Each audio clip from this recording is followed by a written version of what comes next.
साथ में हमारे विक्की जी ठेकला साहब, जय सिंह जी जो एक वक्ता के तौर पर इसी क्षेत्र की पहचान रखते हैं, भाई जय सिंह जी, और आज के इसी कार्यक्रम को एक व्यवस्थित तौर पर मंच संचालन की जिम्मेदारी निभा रहे हैं भाई दिलराज जी। सभी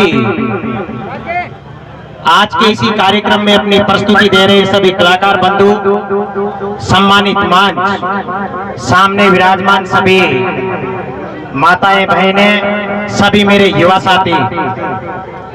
आज हमारे बीच में जो हमें एक इस मंच पर एकत्रित होने का जो अवसर मेरे युवा साथी नवनिर्वाचित सरपंच भाई सियाराम जी मीणा के द्वारा जो ये भव्य आयोजन किया गया, उसके लिए मैं मेरी ओर से और मेरी टीम की ओर से बहुत बहुत हार्दिक अभिनंदन, स्वागत और सम्मान करता हूं कि आपके अंदर एक ऐसा विचार आया और आपने हमारी भारतीय संस्कृति से, हमारे क्षेत्र सहित दूर दराज से पधारे हुए सभी नागरिक बंधुओं को आज यहाँ रूबरू होने का अवसर आपने प्रदान किया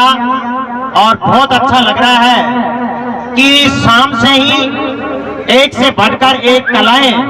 हमारे सामने कलाकार बंधुओं के द्वारा यहाँ प्रस्तुत की जा रही है। वाकई आज हमारी भारतीय संस्कृति को जीवंत रखने के लिए ऐसे आयोजनों का होना बहुत जरूरी है और आप जैसे युवाओं के माध्यम से ऐसे आयोजन समय समय पर किए जाते रहे हैं। इसके लिए भाई सियाराम जी आपको इसी प्रकार से बड़े बुजुर्ग और ईश्वर का आशीर्वाद जिस प्रकार से मिला है उत्तरोत्तर मिलता रहे और आपका ये कारवा उत्तरोत्तर एक जन सैलाब के तौर पर बड़े स्तर पर आगे आपको मिलता रहे। साथ ही में आप सभी लोगों की भावनाओं को समझते हुए आपका ज्यादा समय नहीं लूंगा और आज के इसी कार्यक्रम में मुख्य अतिथि के तौर पर विराजमान भाई रामोदार जी मीणा साहब, आपको मैं संज्ञान में लाना चाहूंगा। आपसे मैं निवेदन करूंगा कि कलम के माध्यम से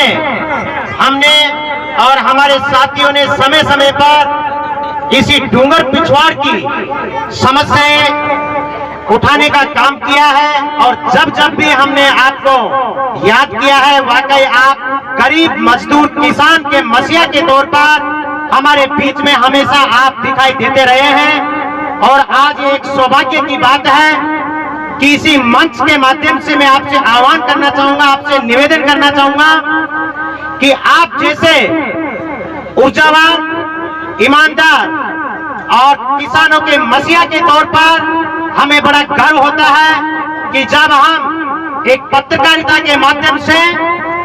कई जगहों पर जब जाते हैं और हमारे बड़े भाई साहब का नाम एक किसान संघ के जिला अध्यक्ष के तौर पर सवाई माधोपुर नहीं अपितु संपूर्ण राजस्थान के 33 जिला अध्यक्षों में सबसे प्रथम पर आता था। इसके लिए हम आपका हार्दिक अभिनंदन करते हैं, स्वागत और सम्मान करते हैं। हमारा सीना गर्व से तब ऊपर हो जाता है कि राजस्थान जैसे प्रांत में जब हम किसानों की पंचायतों में और सभाओं में पहुंच करके हमें वहां जब बड़े बड़े प्रांतीय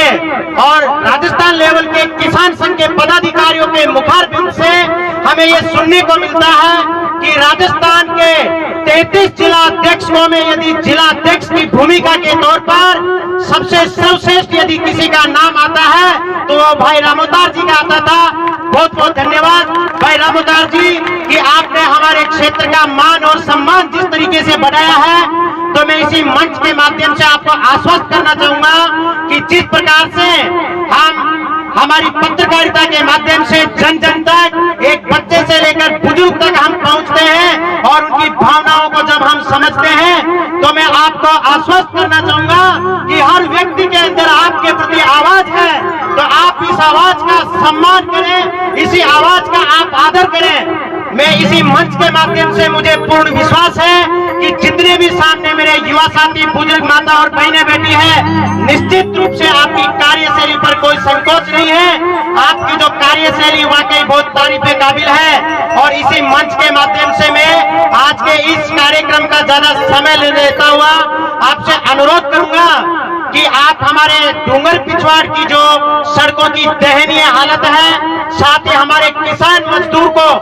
जहां कहीं किसी भी ऑफिस के अंदर यदि जाकर के काम करवाने होते हैं, उसी में उनको कई जगहों पर रिश्वत और शोषण का शिकार होना पड़ता है। तो इसके लिए मैं आपसे आह्वान करूंगा कि इस गरीब जनता मजदूर की आप आवाज बन करके ऊपर तक आप लड़ाई लड़े। और इसी के साथ में यह भी हमारा सौभाग्य है कि आज आप किसान के मसीहा के तौर पर तो आपने आपकी पहचान कायम की है और उसी के साथ में आज आप एक विपक्ष की भूमिका भी निभा रहे हो और पौली से बीजेपी मंडल अध्यक्ष की जिम्मेदारी भी आपके ऊपर है। इसीलिए मेरा आपसे आह्वान है कि आप इस गरीब, इस भोली भाली जनता की आवाज को समझ करके और इनकी आवाज बन करके आप आवाज उठाएं। साथियों, मैं आपको कुछ पंक्तियों के माध्यम से आश्वस्त करना चाहूंगा कि माली के बिना बाहर नहीं होती, माली के बिना बाहर नहीं होती और जनता के बिना सरकार नहीं होती और कुछ किए बिना जय जयकार नहीं होती दोस्तों। और मेहनत करने वाली की कभी हार नहीं होती। जोरदार अभिनंदन हमारे सम्मानीय भाई रामदास जी के सम्मान के लिए। आप इसी जनता की आवाज बन करके निश्चित रूप से हमें आश्वस्त करेंगे, इस जनता की सेवा करेंगे। इन्हीं के साथ मेरी वाणी को मैं यही विराम देता हूँ। जय हिंद, जय भारत। और बहुत छोटी सी उम्र के अंदर सफलता हासिल करके आप लोगों की सेवा का जो प्रण एक जवान कार्यकर्ता ने आपकी इस धरती से पैदा होकर के लिया है, आप सब लोगों ने उसके छोटी सी उम्र के अंदर जो जिम्मेदारी सरपंच की दी है, आप सब लोगों का पहली बार इस मंच पर आने के बाद और आप लोगों के बीच में साल भर के बाद में आने के कारण मैं इस मंच से खुले मन से मेरे अजीज कार्यकर्ता और मेरे छोटे भाई को अपने विजय बना करके ये जिम्मेदारी दी, इस सब के लिए आप सब लोगों का मैं आभार व्यक्त करता हूं। आप सब लोगों को मैं सर झुकाकर नमन करता हूं, सबको धन्यवाद देता हूं। इस जवान कार्यकर्ता, किसान कार्यकर्ता मेरे साथ हर संघर्ष में खड़ा रहा है और मैंने जब भी उनको आवाज दी है वो नंगे पैर दौड़ करके हर संघर्ष में मेरे साथ में खड़ा रहा है। आप सब लोगों का एहसान मेरे साथ में है। आप सब लोगों की बात का मैंने हमेशा प्रण लेकर के पूरा करने का प्रयास किया है। अभी मेरे भाई पत्रकार आदरणीय मुकेश जी ने कहा था कि इस क्षेत्र के अंदर भाई साहब गरीब लोग रहते हैं, किसान और मजदूर लोग रहते हैं, इनके कोई सुनने वाला नहीं है। मैं उनको विश्वास के साथ में कहता हूं मुकेश जी और मेरे सामने जो किसान लोग बैठे हैं, जवान साथी लोग बैठे हैं, जब आपका भाई इस धरती पर नहीं जिंदा रहे तब आप निराश होकर के अपने चेहरे पर मायूसी लाना। आपका ये भाई खड़ा है तो खून और पसीना देने के लिए आपके लिए तत्पर है। इनके रक्त की एक एक बूंद आपकी सेवा के लिए समर्पित है। चाहे सड़क की समस्या हो, चाहे पानी की समस्या हो, चाहे बिजली की समस्या हो, आपकी हर समस्या के लिए लड़ने के लिए आपका भाई 24 घंटे तैयार है, आपका बेटा तैयार है। मैंने किसानों की लड़ाई लड़ी, जवानों की लड़ी, विद्यार्थियों की लड़ाई लड़ी, जीवन भर संघर्ष करता रहा हूं। मेरे संघर्ष को 20 साल हो गए, लेकिन मैंने कई बार प्रयास भी किया आप लोगों की सेवा करने का, लेकिन कभी अवसर मेरे को नहीं मिला। लेकिन बिना अवसर भी आपकी सेवा के लिए मैं पीछे नहीं हटूंगा। जब भी आप मेरे को याद करोगे आपकी सेवा में इसी प्रकार से, जिस प्रकार से मैंने कई बार बंदूक की गोली पुलिस की के सामने खड़ा होकर के आपकी मांग को उठाया है। आपकी हर मुद्दे को, आपकी हर समस्या को ले जाकर के मैंने कलेक्टर, एसपी, थानेदार, बिजली के अधिकारी, तहसीलदार के सामने जाकर के सीना तान करके कहा था कि मैं किसान का बेटा हूं, जब तक मेरे शरीर के अंदर प्राण रहेगा मैं गरीब की और किसान की लड़ाई लड़ता रहूंगा, जवान की लड़ाई लड़ता रहूंगा। आपको पुनः इस मंच से मैं विश्वास देता हूं। महामारी के कारण हम कोई भी संघर्ष नहीं कर सके थे इस बार पिछले साल भर से। मैं इस मंच के माध्यम से वीर तेजा जी के यहाँ स्थान पर मैं हमेशा जब मेला लगता आता हूँ और कोई न कोई प्रण करके जाता हूँ। और मैं एक प्रण आज करके जा रहा हूँ कि आपकी भोली से लेकर के ये लाखनपुर वाली, मित्रपुरा वाली रोड है और भी जितनी कोई रोड है मेरी नजर में आएगी, मैंने वैसे तो बना रखा टाइटल इसका, ये लॉकडाउन जिस दिन हट जाएगा आप सब लोगों का मैं आह्वान करूंगा। और सबसे पहले जो गरीब आदमी है जिसकी कोई सुनता नहीं है, वो गड्ढों में जी रहा है, गड्ढों में ठोकरे खाकर जी रहा है, बच्चा, स्टूडेंट, विद्यार्थी जब विद्यालय और कॉलेज में पढ़ने के लिए जाता है, इमरजेंसी में हमारी माता बहनें डिलीवरी में बोली जाती है, तो मैंने देखा है लाखनपुर घाटी की हालत क्या हो रही है, किस तरीके से हमारा गरीब आदमी, किस तरीके से हमारा क्षेत्र का किसान और मजदूर आदमी जीने को मजबूर हो रहा। देश की आजादी के बाद में उसको जब मूलभूत सुविधाएं नहीं मिल रही है, और आप जैसे नौजवान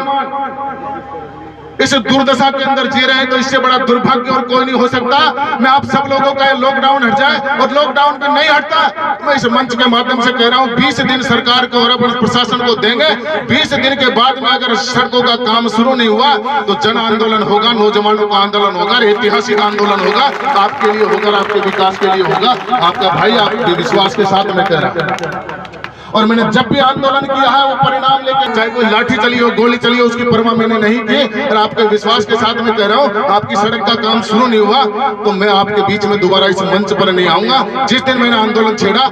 3 बार मेरा टिकट कटा, लेकिन मैं आपके विश्वास के साथ में कहता हूं, आपके विश्वास ने मेरे साथ में विश्वास किया है, आपके विश्वास ने मेरे साथ विश्वास किया है, और आपका विश्वास मेरी ताकत बनकर हमेशा मेरे साथ में रहा है। इसलिए मेरे चेहरे पर कभी मायूसी नहीं आई है। मैं संघर्ष करता रहूंगा, जीवन भर संघर्ष करता रहूंगा, आपके न्याय की लड़ाई लड़ता रहूंगा। आपके विश्वास के साथ मैं कहता हूं, ऐसे जवानों को आगे बढ़ाकर एक दिन सारी राजनीतिक पार्टियों को मैं इतना मजबूर कर दूंगा तो आपके बीच में आकर के कहेगी किसान की क्या समस्या है, जवान की क्या समस्या, इस क्षेत्र की क्या समस्या है। अभी लॉकडाउन था, और इस लॉकडाउन के अंदर कहीं जीवने के भोजन प्रसादी के कार्यक्रम नहीं हुए, कहीं शादी ब्याह नहीं, कहीं धर्म के कर्म नहीं हुए। मैं धन्यवाद देना चाहूंगा भाई सियाराम जी को। मैं किसान का बेटा जरूर हूं, अभी नेता नहीं हूं। जिस दिन आप लोग मेरे को अपने वोट की ताकत के माध्यम से आपकी लड़ाई लड़ने के लिए राजस्थान की विधानसभा के अंदर भेज दोगे, मैं इस लड़ाई को राजस्थान की विधानसभा के अंदर यहाँ से, इस गांव से लेकर, खेड़ा से लेकर, बोली से लेकर, इस पूरे इलाके से लेकर के यहाँ से इस लड़ाई को लड़ते लड़ते राजस्थान की विधानसभा तक भी ले जा करके सरकार कोई से भी उसको घुटने के बल टेकने की हिम्मत रखता हूँ। आपका आशीर्वाद और सहयोग मेरे साथ में बना रहे। मेरे किसान भाइयों, जवान साथियों, आप लोगों को मैं निवेदन करना चाहूंगा, आज इस कार्यक्रम के अंदर एक जवान सरपंच है, और इस उपस्थिति को मैं देख करके विश्वास के साथ मैं कह सकता हूं, यहाँ पर 10% हमारी माता और बहनें हैं, और 10% हमारे बुजुर्ग लोग हैं, बाकी 80% जवान है, जो इस देश का भाग्य विधाता है, जो इस देश की दशा और दिशा को तय करता है, जो इस देश का इतिहास लिखता है, जो इस क्षेत्र का इतिहास लिखेगा। मैं आप सब लोगों से ये वचन चाहता हूँ, प्रण चाहता हूँ, विश्वास चाहता हूँ, आपकी लड़ाई तो मैं लड़ूंगा, आपका बेटा होने के नाते, मित्र होने के नाते, भाई होने के नाते, लेकिन कभी मेरे को पीठ दिखाकर अकेला छोड़कर रण क्षेत्र में छोड़कर भागना मत। आपको विश्वास देता हूं, जब तक मेरे शरीर के अंदर रक्त की एक बूंद भी रहेगी तो आपकी लड़ाई को मैं अंतिम सांस तक लड़ने का आपको वचन देता हूं।